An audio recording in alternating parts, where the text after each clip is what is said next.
आजकल एक खबर फैल रही है कि राणा सांगा ने बाबर को बुलाया। ये कोई नेता था जो कि अपने मन से इतिहास गढ़ दिया, लेकिन ऐसी कोई बात नहीं है। राणा सांगा ने बाबर को बुलाया नहीं था। राणा सांगा और बाबर का इतिहास में थोड़ा सा बताता हूं, उसको समझिए। राणा सांगा जो है, राणा सांगा गुजरात के सुल्तान को हराए थे। गुजरात के सुल्तान को बुरी तरह हरा करके वहां पर कब्जा कर लिए थे। उसके बाद राणा सांगा ने मालवा मालवा पर विजय प्राप्त किया था। वहां के यहां गुजरात के सुल्तान को हराया था। सुल्तान, ठीक ना। मालवा में जो है सेकेंड, मतलब महमूद खिलजी द्वितीय, महमूद खिलजी द्वितीय था, सेकेंड है ना, उसको बुरी तरह से हराया था। तीसरी लड़ाई इन्होंने गागरोन में लड़ा था। गागरोन में इन्होंने बुरी तरह गागरोन को भी हराया था राणा सांगा। ठीक, अब देखते जाइए। राणा सांगा ने गागरोन को भी बुरी तरह परास्त किया था। और वहां भी इसी बीच 3-3 लड़ाइयां लड़ने के बाद बाबर सन 1519 में आक्रमण किया। राणा सांगा ने बाबर को वहां से खदेड़ा, बाबर को वहां से खदेड़ दिया, बाहर कर दिया। फिर जहां से आ रहा था उधर ही फिर बाबर दूसरी बार आक्रमण किया। कब किया? जब राणा सांगा इब्राहिम लोदी को हरा चुके थे। इब्राहिम लोदी को पहली बार लड़ाई में हरा दिए। ठीक, तब बाबर ने फिर एक बार आक्रमण किया, फिर दूसरी बार बाबर ने आक्रमण कर दिया। ठीक ना, फिर बाबर को भगाया। फिर इब्राहिम लोदी ने फिर क्या किया कि फिर आक्रमण कर दिया दूसरी बार। ठीक, समझिए। इब्राहिम लोदी फिर एक बार हारा था, तो एक बार इसने हारा, उसी लड़ाई के दौरान ये आक्रमण किया तो इसको भी भगाया। तब तक ये भागा, तब तक फिर ये दूसरी बार आक्रमण कर दिए। इनको फिर आया, तब तक फिर ये तीसरी बार आक्रमण कर दिए बाबर, फिर इसको हराया। ध्यान दीजिए, बाबर सन 1519 से लेकर के 1525 तक लगातार हमला करता रहा राणा सांगा पर, लेकिन कोई फर्क नहीं पड़ा। और इसको 3 बार हराए थे, इब्राहिम को। एक बार, 2 बार, 3 बार, यानी ये दोनों आपस में ऐसा मीटिंग कर लिए थे कि एक बार तुम हमला करो, एक बार तुम हमला करो, तब जो है कमजोर होंगे। अब देखिए, यहां गागरोन को पहले हरा चुके थे, मालवा के जो खिलजियों को पहले हरा चुके थे, गुजरात के सुल्तान को पहले हरा चुके थे। ये सब शांत बैठे थे, लेकिन थे तो इनके दुश्मन ही राणा सांगा के। ये गुजरात वाला, मालवा वाला, गागरोन वाला राणा सांगा का तो दुश्मन था ही। इधर ये भी दुश्मन है, इधर ये भी दुश्मन है। तो ये तीनों शांत बैठे थे, लेकिन कूटनीति का खेल चालू था इनका भी। और ये तो इसका तो हिम्मत का जवाब दे चुका। 3 लड़ाइयां हारने के बाद इब्राहिम लोदी ठंडा पड़ गया।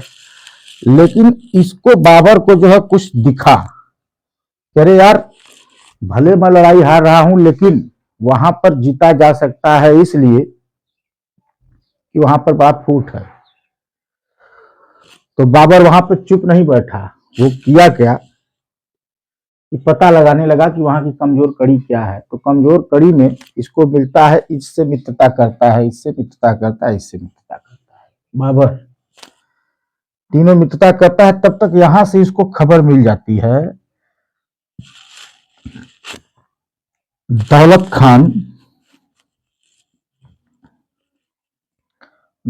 खान और आलम खान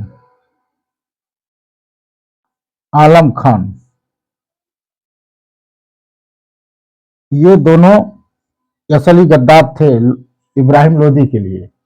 क्योंकि यहां पर 3 लड़ाइयां हारने के बाद ये लोग भी जान गए थे इसकी औकात। तो ये सबों ने बाबर को बताया कि अरे यार, इस समय इब्राहिम लोदी पर कब्जा कर सकते हो, क्योंकि वो 2-3 लड़ाइयां हारने के बाद थोड़ा बुरा स्थिति में फंस गया है। तो वहां से हारने के बाद राणा सांगा को साधो। तो बाबर समझ गया, इसी फिराक में था। बाबर ने दूसरे रास्ते से आकर के इब्राहिम लोदी पर हमला किया। वो पानीपत की लड़ाई थी। पानीपत की लड़ाई हुई थी 1526 में। 1526 ईस्वी में बाबर और इब्राहिम की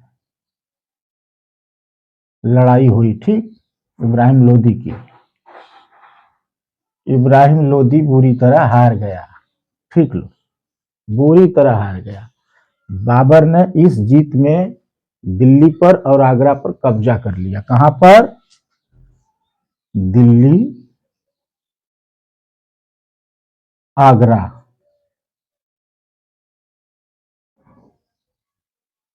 दिल्ली आगरा पर बाबर ने कब्जा कर लिया। अब बाबर जो है, ये सेना लेकर के, ये सेना और गागरोन की सेना लेकर के, और खुद की इसकी सेना थी ही, मतलब 4-5 जगह से सेना पा गया। अब सेना इसके पास ज्यादा हो गई। ये आक्रमण कर दिया राणा सांगा के ऊपर। ठीक, राणा सांगा के ऊपर आक्रमण कर दिया। इस आक्रमण में इनके सांगा के एक आंख में तीर लगी, जिसके कारण घायल हो गए। इनको उपचार के लिए इनके अंगरक्षकों ने इनको दूर, युद्ध भूमि से थोड़ा दूर लेकर चले गए। इसी बीच अफवाह फैला दी गई इन दोनों द्वारा कि राजपूत हार गए।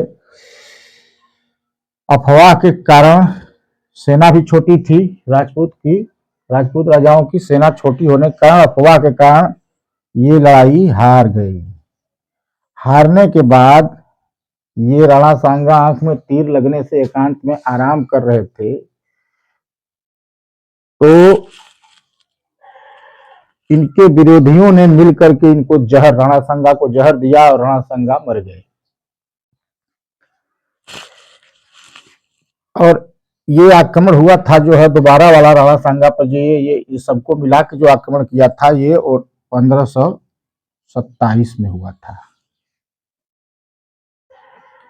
अब रही राणा सांगा के शरीर की बात, उनका एक हाथ कट चुका था, एक पैर भी बुरी तरह घायल था, आंख भी नहीं थी। उनके शरीर पर 80 से 84 चोट थे। राणा सांगा 46 साल की उम्र में मर गए थे। 46 साल की उम्र में राणा सांगा का देहांत हुआ था।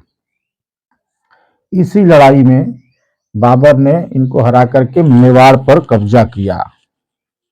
ठीक, अब इसमें इस इतिहास में कहां आता है, ये इतिहास मैं बता रहा हूं, हर जगह उपलब्ध है, जरूरी नहीं कि मैं अपने मन से बता रहा हूं। जो लिखा है इसमें, कहां लिखा है कि सांगा ने बाबर को बुलाया? कहां है? इसलिए नेताओं सेताओं के चक्कर में नहीं पड़ना चाहिए। अपना इतिहास अपने से आप लोग एक जिम्मेदार नागरिक होने के नाते, छात्र छात्रा होने के नाते आप लोग स्वयं अपना इतिहास पढ़िए और जानिए। किसी छुट भइये नेते के चलते, नेताओं के चलते इतिहास को सुन करके, उनके हिसाब का इतिहास सुन करके मत गंदा करिए। हमारे इतिहास में राजपूत राजाओं ने बहुत युद्ध लड़े हैं, हारे हैं, लेकिन ऐसे दौलत खान, आजम खान, ऐसे ऐसे लोगों के गद्दारी के चलते हारे हैं। तो बाबर जो है 27 पे आक्रमण किया था और 28 में राणा सांगा 1528 में राणा सांगा मरे थे। 46 साल की उम्र में मर गए। मरे थे वो भी 46 साल, ज्यादा उम्र नहीं थी। आप इतने से अंदाजा लगा सकते हैं कि उनके शरीर पर 80-85 घाव के निशान थे, चोट थे। उसमें एक आंख, एक हाथ, एक पैर वो भी गायब था। और सांगा जब तक थे तब तक मेवाड़ पर बाबर का कब्जा नहीं था, बाद में हुआ। उसके बाद का इतिहास फिर बताऊंगा और हमें लगता है कि आप लोग जानते भी होंगे इसके बाद का इतिहास।